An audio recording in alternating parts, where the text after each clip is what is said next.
All right, guys. The Chiefs are 2-1, and who gives a rip? Nobody. Who gives a damn? The Chiefs won. I don't know what the score was. Was it 41-7, 10, 3, 8? 41-10. 41-11. All right. I don't know what you and Rocky talked about in the post game, but who cares? I'm not kidding you. I usually like to head over and listen to you guys' little post game show. I don't know why I called it little, but your big post game show. But I was enthralled. I'm on it. I got every action, every angle shot, every single piece of anything I could get involving Taylor Swift and Killer Trav. Do we have a name for them? Is it Killer Swifty? Is it Swift Killer? Is it I haven't Trav seen and any Tay? good ones yet. People have just been combining their names, and I think it's kind of lame. I feel like Swift. There's got to be something good out there. I like Swift Killer. I don't know what it is. Listen, everybody is getting money, making money coming up on Taylor's behalf. So we better be on our best here. Who knows? There may be some Swifties that are just looking for information and may start listening to this podcast because of the involvement. Hell, maybe Taylor might chime in a bit. So welcome in, Swifties and Taylor, to the best Chiefs podcast out there. But I don't know if you all have been into this like I have. And I'm going to tell you right now, I am not even embarrassed.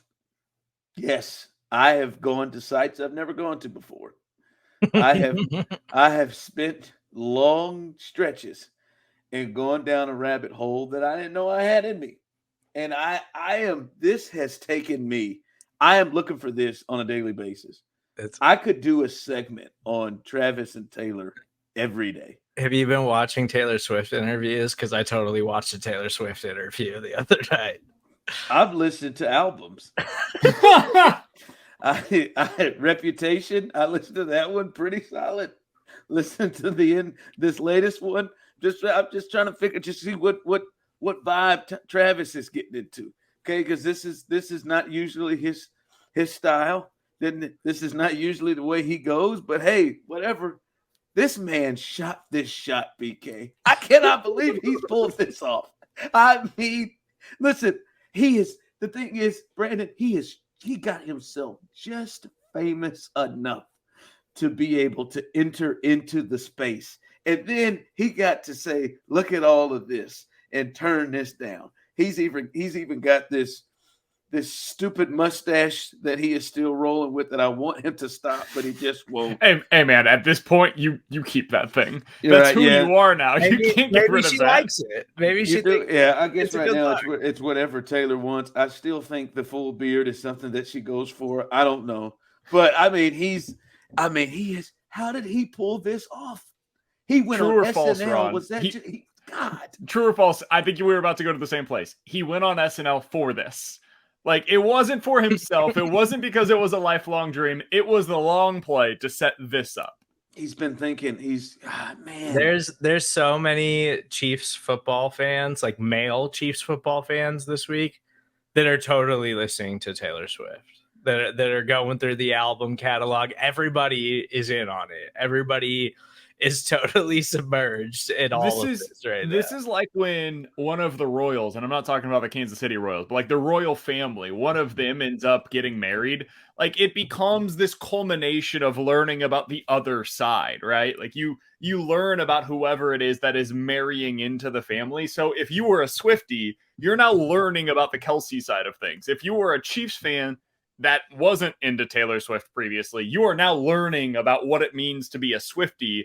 It's unlike anything I've ever seen as a Chiefs fan. And Ron, my question to you would be this. Like, is Travis Kelce now the most recognizable player in the NFL?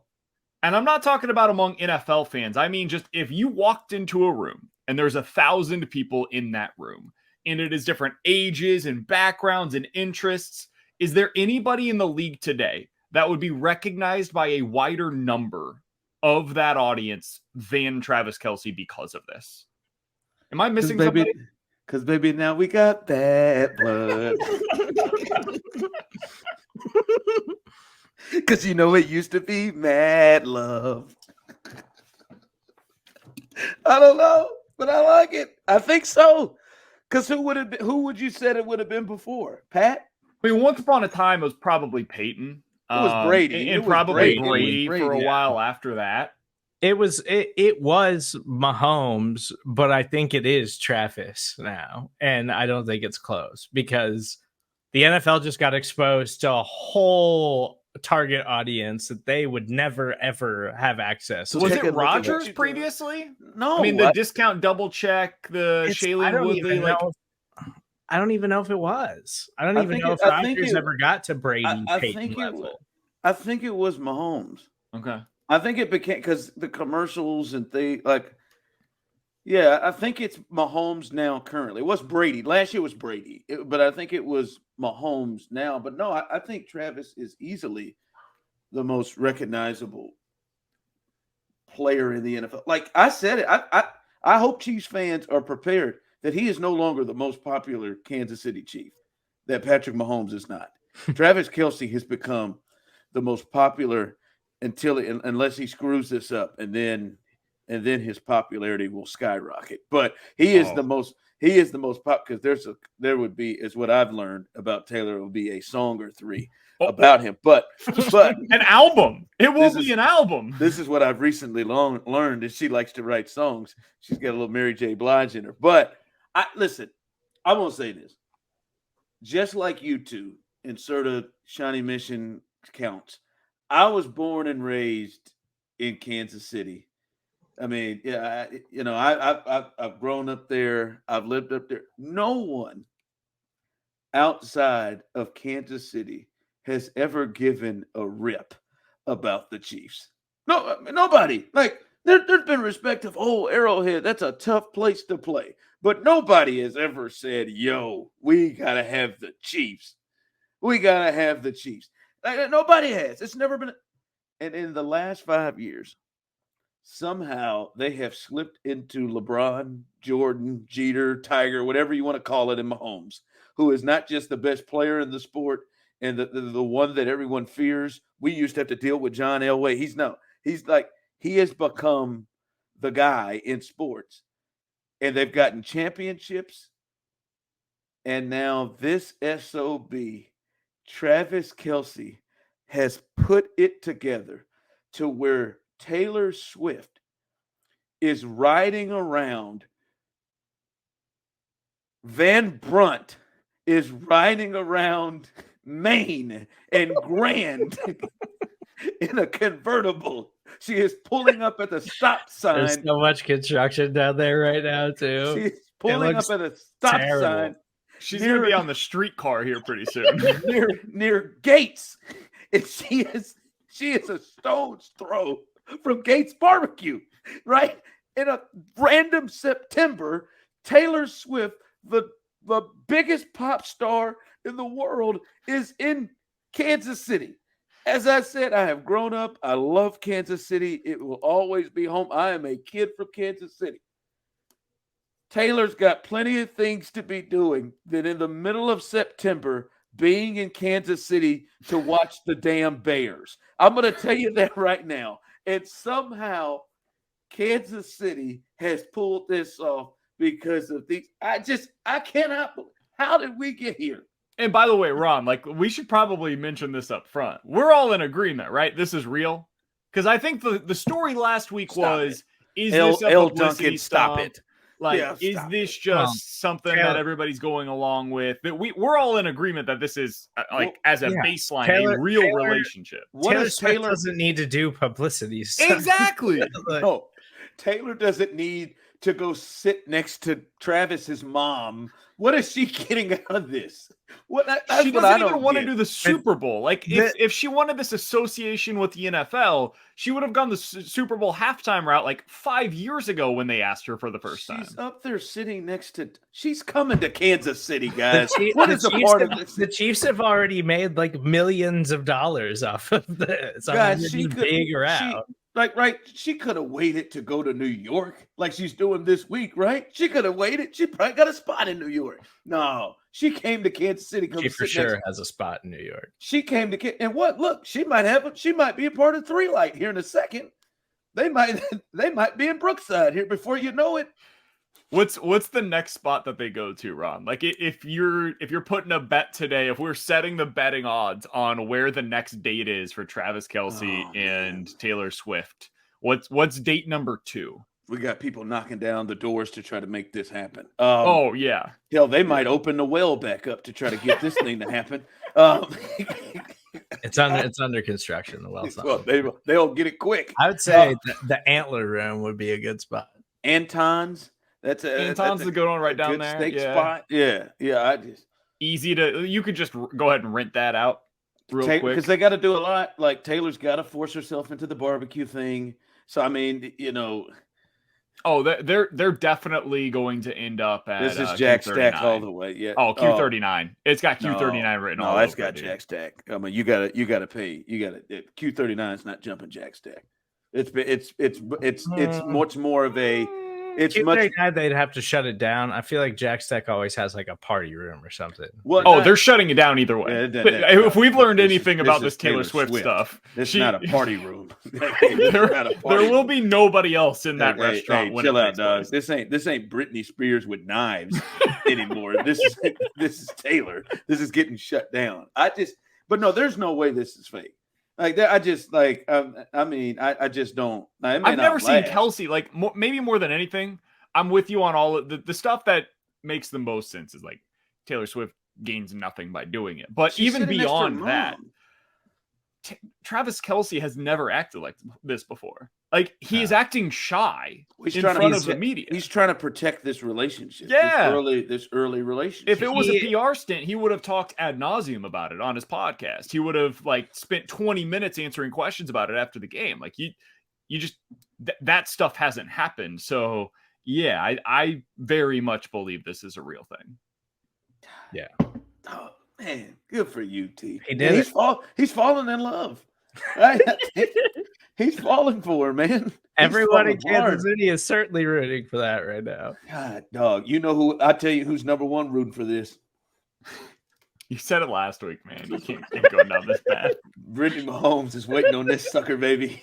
Brittany Mahomes. They, according to TMZ today, they took a shot at the after party from the Bears game. They hung out. They made plans together. They kicked the They really hit it off. She is laying in wait like a safety in the middle of the field, waiting to stop.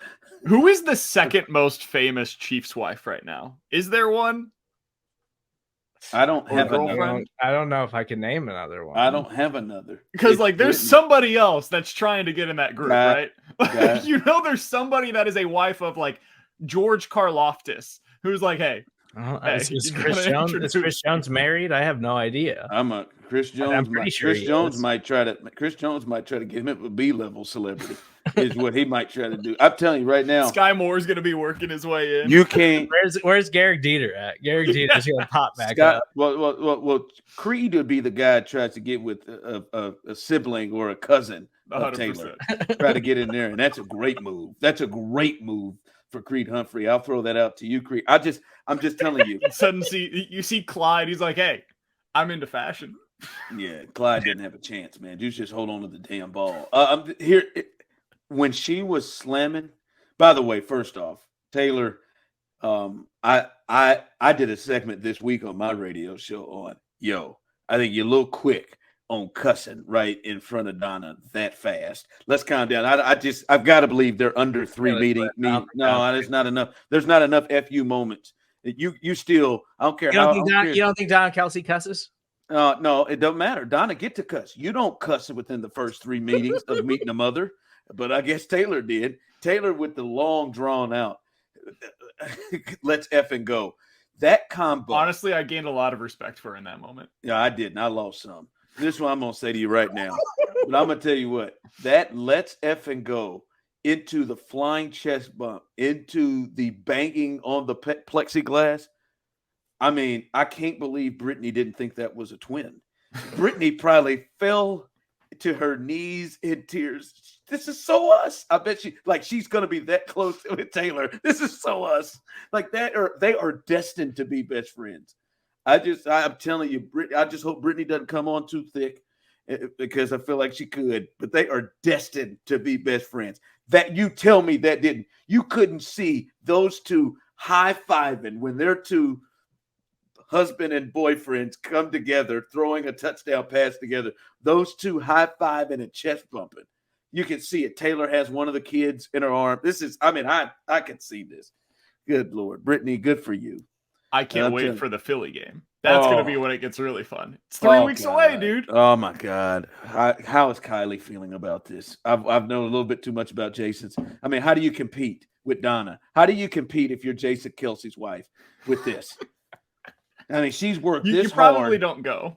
She's worked. I'm just saying, she's worked. We got a while for the Philly game. She's worked this 6 weeks. Sorry, my bad. But I'm just saying, Kiley has worked this hard. She's given Donna 3 grandchildren, and they have been together. She's been in this thing for a long time, and now she got to compete with Taylor Swift. You've got to be kidding me. If she shows up to that Philly game in 6 weeks, then it's a definitive relationship. Now. Oh yeah. Then it's a Thanksgiving thing. Like now you got to go to Thanksgiving. I don't think Kiley and her can be cool. Donna better not show favoritism. I'll tell you that right now. She's giving you grandchildren. Now Ed doesn't give a damn. Ed don't know who Taylor Swift is. All right, I'm gonna go off of that. But this is beautiful. I'm so proud. Shoot that shot, dog. Shoot that shot. If anybody's ever seen Coming to America, I mean, Lisa, you hit the jackpot this time. I mean, Travis, when I say that girl's got her own money, I'll tell you that girl's got her own money. This was Kelce's plan all along. This is why he took less. Stop saying that. This is why he took less, man. It was not his plan. It was just the good Lord looked down upon him. And he said, you want to take less? Good things come to those who wait. Apparently, Andy hooked him up. So, by the way, anybody else realize how old Taylor was? Does Taylor feel 33? She does not feel 33. I did. I happened to know that because I had seen it on Twitter or something. I didn't just know that off the top of my head. Wow. All right. What did you think she was? 25? I knew she was I just feel, she's in my mind. time. I know it makes sense, but in my mind, she just still feels young. I mean, she was famous when she was 18. I get you. I'm just telling you, in my mind, she still feels young. I'm 34. I think she's been around since I was in high school. So like Beyonce's music kind of grows where it's she's still singing to the people her age now. I don't know if Tay-Tay's does. Anyway, wow, this is beautiful. All right, let's get into some football. All right, when the Chiefs have the ball, we do this every week. This is where I want to go. And this may get some furniture moving here on the pod. I know Serda's very emotional about this. I want to say this is the feel right now. I'm over it. I don't want to hear or see any more whistles or penalties for illegal procedure for Juwan Taylor. That's it. I don't want to see any more. No more excuses, nothing. And I will acknowledge the week before when Serda came on here after the Jacksonville game complaining that he's a marked man, I said he's a marked man, but I think he legitimately committed every single one of those penalties that he had in Jacksonville. I will acknowledge he got hosed and screwed over, especially on the MVS touchdown. He was clearly, to me, close enough. Greg Olsen said it himself when he was calling the game. I do not think that was a penalty, and I think that was definitely he's a marked man type of thing. But my thing is this: you line up in a space where they don't call it. There are spaces where they don't. You line up in a space where you don't call it. I'm watching games, and I can see it. He doesn't. And here's the big thing, and I totally agree with something you said last week, BK, is when the guy isn't having these penalties called, he is really good, especially in pass protection. He's been really good. Like Aiden Hutchinson, he blocked him pretty well. They had to move Aiden Hutchinson inside and start going against Trey Smith to actually get some play for Aiden Hutchinson. He's been really, really good. I just don't think that he needs. It is imperative for him to have this advantage for him to be able to do his job well. All right. Clearly, I'm just saying, I'm over. I don't want to hear it anymore. I don't want to hear another one of the penalties. Just stop. Just get up on the damn line and get to a space where they don't have to call it, and let's go. So here's the problem, because like I'm with you theoretically speaking. The problem is It doesn't sound like you're about to be with me. the NFL is not allowing me to have that opinion, because the NFL is very clearly like they are officiating him differently than every other tackle in the NFL. And I know your retort is, well, then line up differently than every other NFL. And I'm telling you, I don't know how far he needs to go up. And I don't think the Chiefs do either.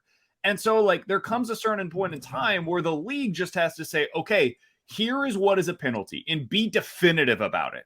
And here is what's not a penalty and be definitive about it. And until they do that, man, it's like being a cornerback sometimes in the league where you're like, okay, how are you calling holding? And the problem is Juwan Taylor gets away with exactly the way that he's lining up in the third quarter, doing so in the first quarter. If you penalize him on the first play of the game, and then you penalizing him again on the third or fourth play of the game, and you just officiate him that way, I'm totally with you, Ron. You better get your butt forward. Like they have shown you early on in the game, they are going to be a big stickler for this. What they're doing, though, is they're just randomly calling it.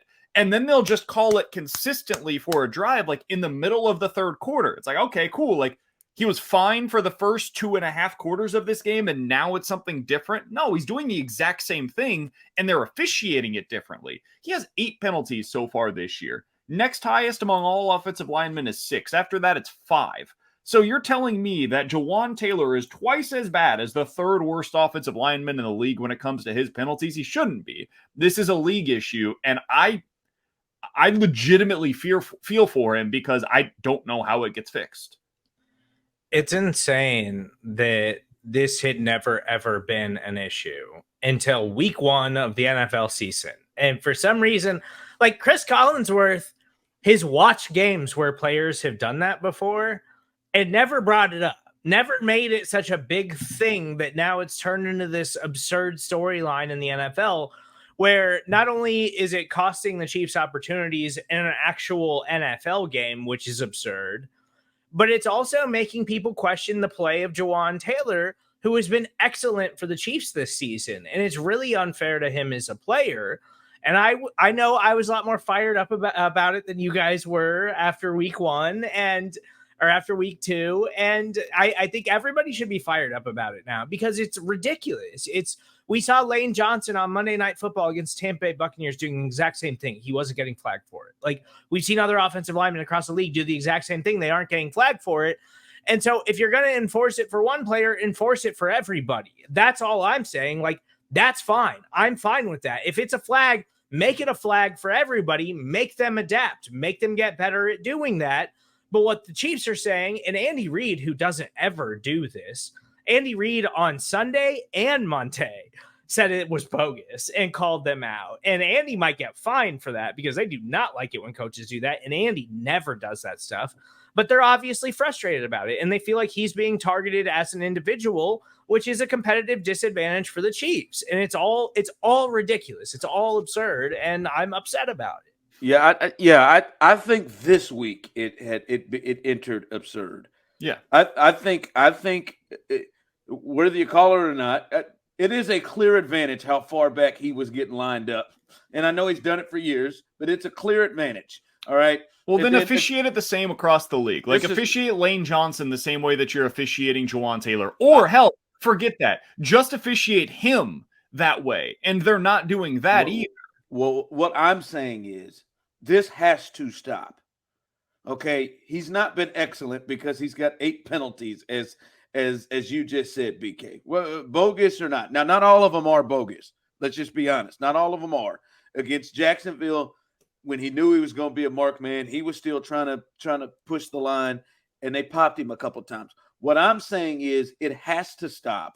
And I'm not arguing anything that you all are saying. What I'm saying is the Chiefs need to go into the game with the official and get with the officials to let them know what is good and what is not. Like I literally, it has to be to that point till you figure it out because they're having touchdowns taken away. It's messing up drives. It is messing up plays. They have got to get this fixed and figure out some way. And the thing that is for me is He doesn't need this major advantage to have it happen. All right. If you got to go to the guys before the game and go him and Trey Smith stand out there with officials and say, all right, where is the spot? Where is the spot where I can line up where this isn't called every time? Where is the spot? Aren't the officials supposed to give them a nod too? Like when they're lined up? Like shouldn't they be like, hey, Jawaan, you got to scoot up or we're gonna flag it? Like that's their job. They're supposed Jawaan to also do has that. to ask for that. Though. He has to. I will guarantee you, if Jawaan got So a tell nod, him he better ask for it on every snap. if Probably Jawaan smart. got, I'm just saying, if Jawaan got a nod and they called it for him on it anyway, I think we would see a crazy reaction. I'm pretty sure that happened in an NFL game recently. Yeah, it happens to wide receivers sometimes where there's not communication with other officials. I'm talking about it hadn't happened with Jawaan. Okay, like whatever has to happen. This is the 4th week of the season. They have got to get an understanding on this and stop on this because this advantage is not something that he desperately needs. Okay, like it's not. And so the problem, Ron, though, is that it's a muscle memory thing. Like you get down into your stance. I mean, you remember this, and we obviously didn't play at the level of these guys. We certainly weren't the athletes that these guys are. But getting into your stance is something that has been ingrained in you for a guy like Juwan Taylor for 15 years. And it sounds like it's super easy of like, hey, transition from the left to the right side, or hey, change the way that you get down into your stance, or change the way that you're lining up. It's not as easy as it may appear to be on the surface for a lot of guys. And I know it's probably something he's going to have to do. I think he changed a little bit of what he was doing last week, but it wasn't enough for the league. And so now he's going to have to make another adjustment to it. Yeah, I just think they have got to take, however hard it is, they've got to stop getting penalties every week. They've got to stop having plays called back every week because of illegal procedures, right? They just have to. They have to fix that. They can't just keep going on. Well, all right, man. They're not being real. They're not really making themselves very clear on what it is they're doing. So we're just going to keep going on. And when they call it, they call it. No, literally, I would have video footage of if I was out there with Terry McCauley or whoever is refereeing the game. All right, tell me, is this it? So if he lines up right here every time, and you do it, like they've had to take this cat out of the game, right? Like it's just. I guarantee the Chiefs are going to propose some kind of rule change this offseason and be like this is Andy Reid being vocal about it says a lot. Patrick Mahomes was vocal about it too. He's on the competition committee. Yeah, and they don't ever do that. They don't ever criticize that. Andy goes out of his way. Usually he's like, yeah, when I say things like that, I get fined by the league. So I just try not to say things like that. And Andy doubled down on it on Monday and was like, yeah, we're frustrated about it. It doesn't seem like it's fair for everybody. The thing that's going to be super frustrating for Chiefs fans this week, guess who's calling your game? Guess what's going to be called out probably on the first drive for the Chiefs? Sunday Night Football, Chris Collinsworth right back on this game. I can promise you, as NBC goes through their production meetings this week, first thing that's getting brought up when the Chiefs have the ball. Shut your mouth, Chris. Shut your mouth. Chris Collinsworth is 100% bringing that. I'm telling 100%. I watched him, especially the Jacksonville game. I watched him because my eyes were up for it. And I watched him and I'm saying, scoot up, scoot up, scoot up. Like he's going to get called, scoot up. He's pushing the boundaries, scoot up. Like I just I notice it. And I'll be honest with you, I notice it with him more than others. Like he is sometimes I just go watch Lane Johnson. Lane Johnson's the worst offender of all of this. They just got to fix this. They just can't keep going with this and having these things becoming an issue. As you said, 8 penalties already. All right, when the Chiefs have the ball, even though I don't think that's going to stop them from losing the game. By the way, as you understand where this game is, we're opening up with Juwan Taylor. Listen, the Jets are terrible, and it feels like the only way that they would even be able to stay in this game is if you let them stay in it by turning the ball over. And for me, the way I look at this is I am hoping to see a Travis Kelce game. And Travis Kelce he was injured the first game, obviously. You could tell he wasn't completely himself in the game against the Jags. And then you started to see more against the Bears. And then, then it was a college game and they stopped playing in the third quarter. And he had 7 for, 60 whatever yards and a touch. But, most times we'll see 6 or 7 ball games where Travis Kelce shows why he is the greatest tight end to ever lace him up. And I would like to see one of those games be tonight, not just because Taylor's going to be there, not just because, but I want to see Sunday Night Football just kind of, because I think also the offense is completely changed when he is like the Travis Kelce in the Charger game, like from last year, where he is just absolutely dominant. And that is where I'm hoping to see a kind of return to Travis Kelce showing why and having one of the greatest of all time games.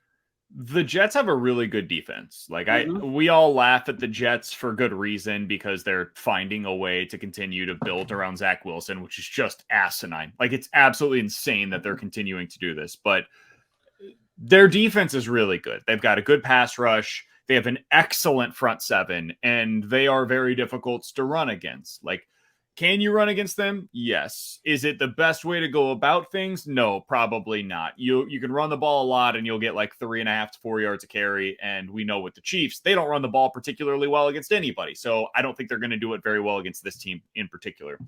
This needs to be, for me, Ron, I think a boring Patrick Mahomes game. And I think that means a lot of Travis Kelce. It means just 7 yards, 7 yards, 7 yards, 7 yards. And that's going to Kelce. It's going to Sky. It's going to Rashee Rice. All of those guys need to have not like eye-popping numbers at the end of the day, but just a really efficient, solid game. If you can get that out of those three in particular, I think you're fine. Just you have to avoid the big play going in the other direction, because if the Jets defense and special teams doesn't score, I don't think they're capable of scoring more than 13 points against you. And this Chiefs team, even when playing boring football, will score 17 plus. So I think that's the game plan that you go into this one. It's not going to be particularly fun to watch, but I think it's got to be a super boring vanilla game plan, and you just get out of there with a win and you live to fight another day.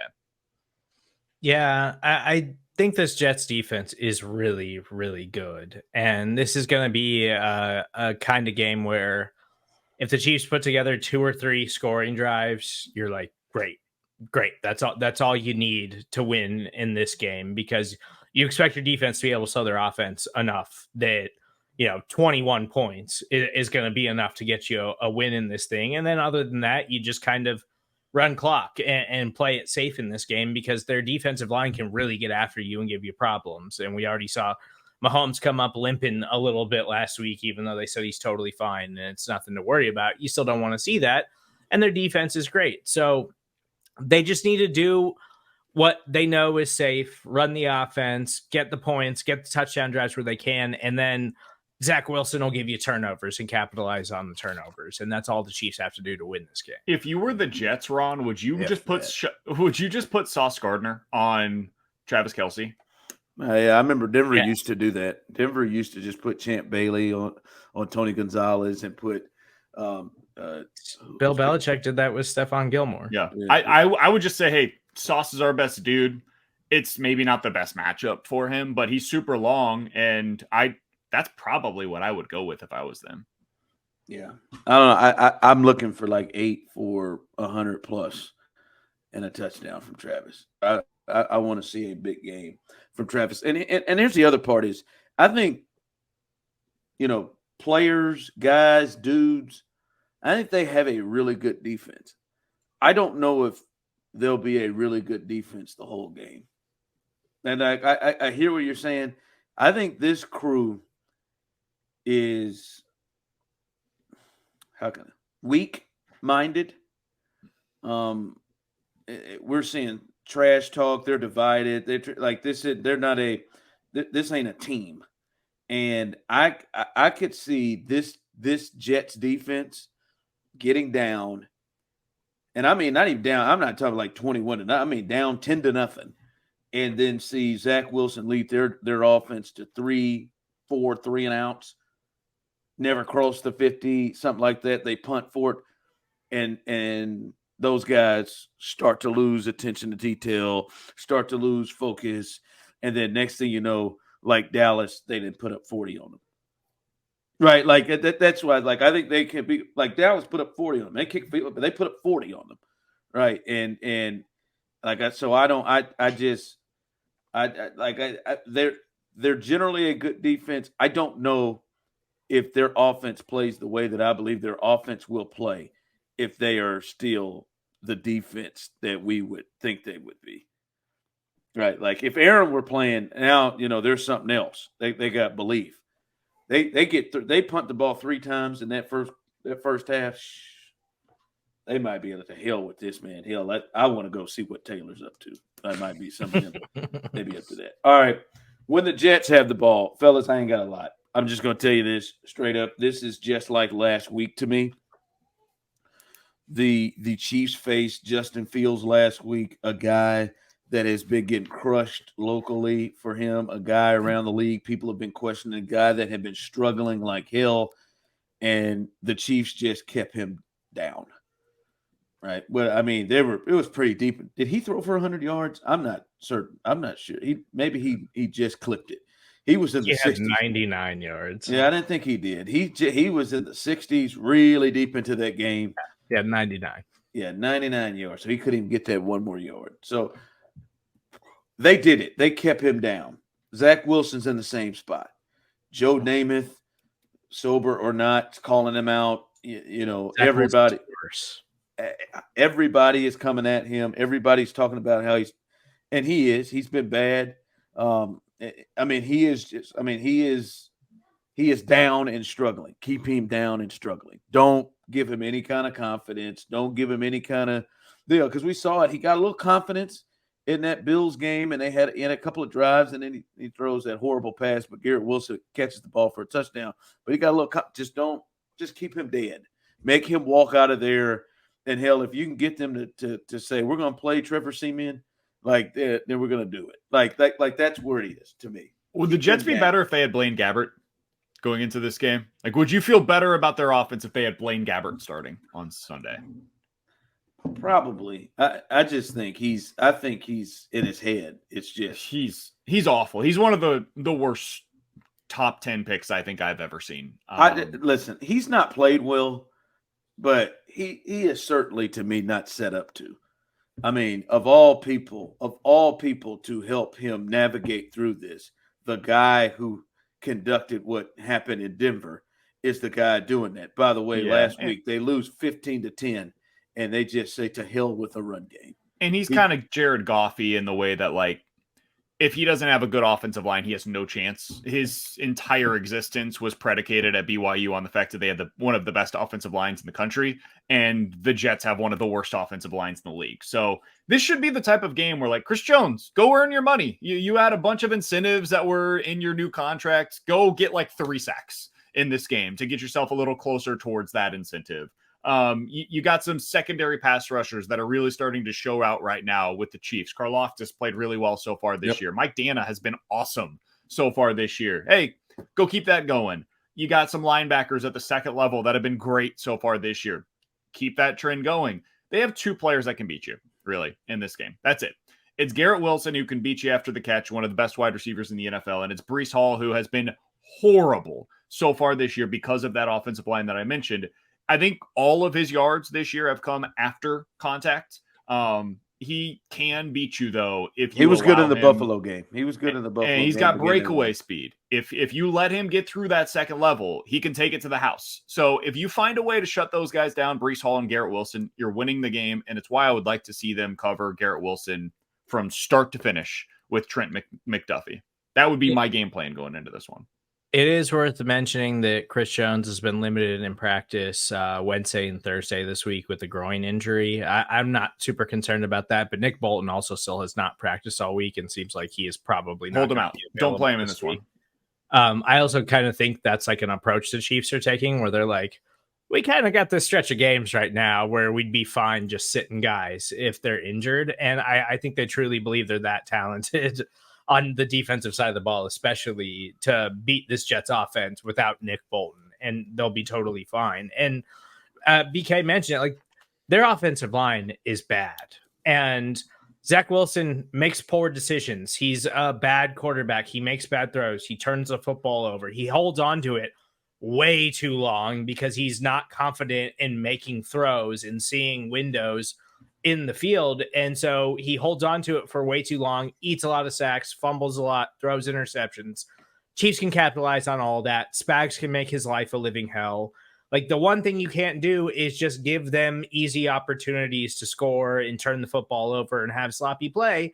As long as the Chiefs don't do that, the Chiefs defense should dominate and put them in a situation to easily win this football game the same way they did against the Bears. Yeah. There's no way Chris Jones is missing this sack game. No chance. Yeah, he needs those incentives. He only played 16 snaps against the Bears, and he still got a sack in before he got pulled out of the game. I'm thinking about your thought, BK, with McDuffie, and here's my thing is, I like the thought and idea, but at what point?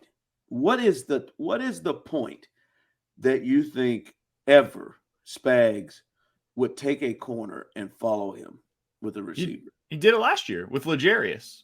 We saw it last year. L'Jarius did it against Devontae Adams and Mike Williams, right? Weren't those the two? He followed him in the slot. He followed him everywhere. Yeah, those. I think those were the two. I might be forgetting one other situation where he did it, but I know he wanted their size with his size. That's just my thing. There was a few games last season where he did it. They didn't do it until McDuffie was available. Yeah, and they did it specifically with L'Jarius because of the size. And that's why I would do it with McDuffie, is because so far this year, they have been utilizing him both outside and in the slot. And that's been the thing that's changed. In previous seasons, we have mostly seen Spags go with one guy in the slot and two guys on the outside. And you don't see guys interchanging all that often. Sometimes you'd see it with L'Jarius, and I think that's why he was comfortable with L'Jarius following guys regardless of where they went. I think the way that they're utilizing Trent McDuffie means that he is like an ideal corner to be able to do this. And the other thing is, dude, McDuffie has been awesome so far this year. Like, he was great at the end of last season coming off of the injury. He's taken a huge step. I mean, if you wanted to claim him as a top 5 corner in the league right now, you could make a case for it. And those kinds of dudes, they follow around the best guys in the league. Yeah, my deal is just, do you have him do something you're never ever going to ask him to do? I think he could do it. That's my thing. Is like, I want to find out. And this is the game where you can find out. Like next week, you're going up against Justin Jefferson. I kind of want to see it. I kind of want to see him against Justin Jefferson. I don't want him following Justin Jefferson. I don't. Why not? He's a dude, man. If you had Sauce Gardner, would you want him following the best player on the other team? If you had Patrick Surtain Jr., would you want him following the best player on the other team? So if it was my defense, if it's something that I do. I would like to see it because I think Trent McDuffie is that elite kind of player. Like I am fully bought in. Like he is an elite NFL cornerback, and the Chiefs got a special player in last year's draft class. But I don't think personnel wise, they really need to do that because their secondary is so deep and because their secondaries look so good this season. Like Joshua Williams also low-key been spectacular, not really getting a lot of credit. He's been great in coverage this season and when he's gotten reps. And the Chiefs talked a lot in training camp about they really wanted to see Jalen Watson or Joshua Williams like command to be on the field and take over that third cornerback role. And neither one of them has really done it coming into the season. And it's worth mentioning that Jalen Watson was also limited in practice on Thursday. But both of them, when given opportunities this season, have both looked good and have both made plays. L'Jarius Sneed, we know who he is. I think Sneed's getting closer to normal now. I thought he was better last week, even though it was against the Bears. And Trent McDuffie legitimately looks elite. Like, I don't know if they need to do that, especially with Zach Wilson under center. Like, I would like if they need to shadow Garrett Wilson. I actually think that's the reason why you do it. And the reason why I'm saying that is because I want to try it out this week to see if it's something you can do in the future against a team like Minnesota or the Chargers, who have like the ideal matchup for Trent McDuffie, where you'd put him up against Keenan Allen now that they don't have Mike Williams on the outside. Or maybe you do it against Denver with like Jerry Jeudy, or Miami, you put him up against Jalen Waddle and then double Tyreek. Like I think the reason why you do it this week is because you've got some really good wide receivers coming up very soon. that could give you the opportunity to find out if it's something you want to do against them or not. No, yeah. If it's something that you would ever do, you'd ever give thought to doing, I can see that strategy of doing it. I was just sitting there thinking, like outside of that, because I think Adams and Williams were killing the Chiefs size wise early in those matches, Right. and they put him in. I can never remember Spags saying, "Hey, I was going to take this corner and follow him." I would argue this. I don't think that we've seen Spags, at least with the Chiefs, have a corner like this. And I think that's what makes it different. Yeah, we'll see. We'll see if he'd ever think about doing that. Sure. I just wouldn't want him to just throw whatever it is to do just for it. It's Sure. something that he'd never do. Because they didn't do it with Chase, they didn't do it with any of those guys. All right. Give me my music, sir. I'd love to hear it right now. Thank you. The game that is sweeping the nation, certified or imposter. We've been talking about this, and you all said it. You all said it repeatedly. The Jets have a great defense. The Jets defense is legit. The Jets defense is strong. Certified or imposter? Do the Chiefs actually have the best defense on the field Sunday? Certified or imposter? Do they actually have the best defense on the field? I'm gonna go certified. The Chiefs defense have the best. The Chiefs have the best defense on the field on Sunday, and I'm a big believer in this Jets defense. I think they are really, really talented. I think that this defense is talented enough to win you football games, even when you have Zach Wilson is your quarterback. Like, they are that good of a group. They're that deep along the defensive line, and their pass rush has a chance to be legitimately dominant. But their pass rush is still, for the most part, pretty young, and I think has underwhelmed a little bit this season. What we've seen from this Chiefs group is above and beyond anything that I expected coming into the season, and I expected them to be a team in the conversation as like a top 10 unit. But so far through 3 games, they're in the conversation of like top 5 units in the NFL, and a lot of it is because of this defensive line where Chris Jones has been an absolute unstoppable force, and he hasn't even played that many snaps yet this season. George Karlaftis has been great. Mike Dana has been great. Leo Chanel, not getting a lot of love nationally, but he should because he looks awesome. Drew Tranquil has been great. Willie Gay has been great. The secondary has been spectacular. I just think the depth and talent and youth across the board for the Kansas City Chiefs is performing at a higher level than the Jets defense right now. So I think it's totally certified. So I think it's really close, Ron. I'm going to say for now, imposter, because I need to keep seeing it against really high level offenses. Like I want to see them do this against the Minnesota Vikings. I want to see them do it against the Miami Dolphins, and not like hold the Dolphins to 14 points, but make it a respectable game by this defense.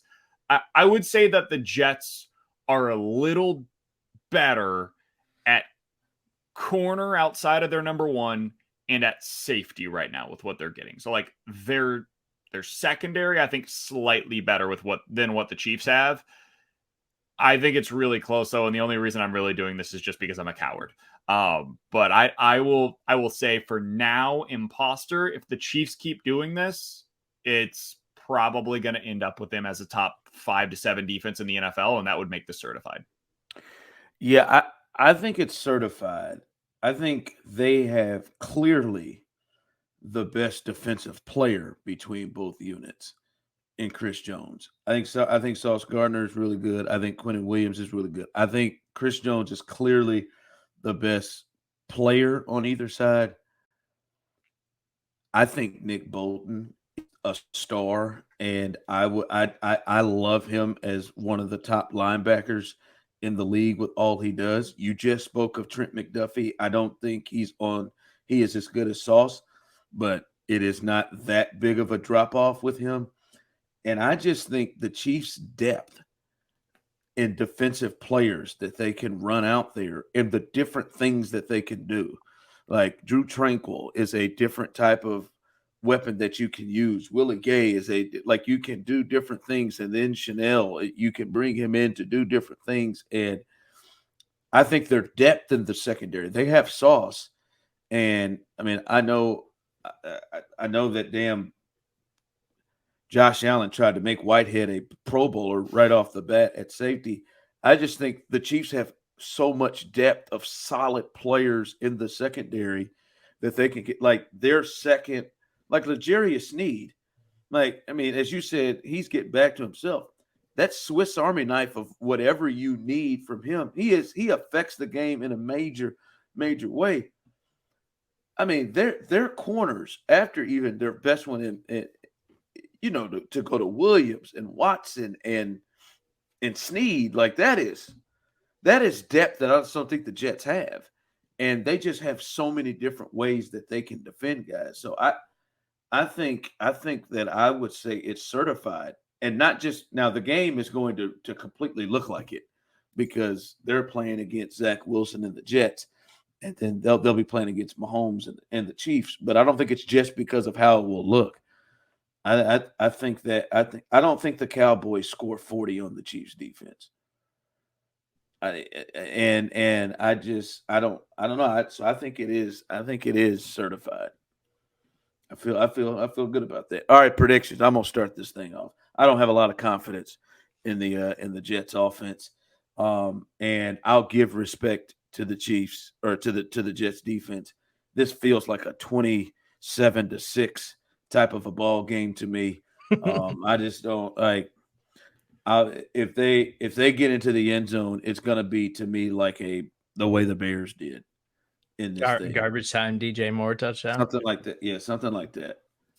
23-10 is what I've got. I think it's a super ugly game. Nobody really enjoys watching it, and you leave completely unfulfilled, and you're just appreciating the fact that Taylor Swift is being shown on the screen every 5 minutes in the fourth quarter. You never feel like you're going to lose the game. It's never really in question. It's just ugly, and you're frustrated because they can't pull away because the Jets defense is really good. God, what is Chris Collinsworth ready for this? Is he ready for Taylor? No. Mike Tirico's going to say something stupid. God, I'm not the crew to handle it.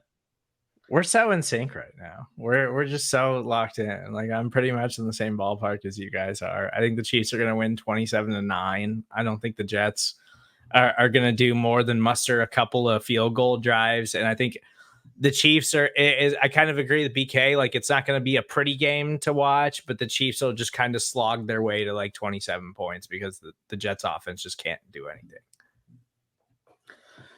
Yeah, man, this is going to be the second Taylor Swift game. God, they're going to have her. They're going to have her walking in. They're going to. Oh my God! You think she does an interview? Will she? What if she doesn't show up and this turns out to be the real publicity stunt? Is NFL people are just leaking this to newsbreakers now to try to get people to go to NFL games and watch them in case Taylor is there. Why would you say that?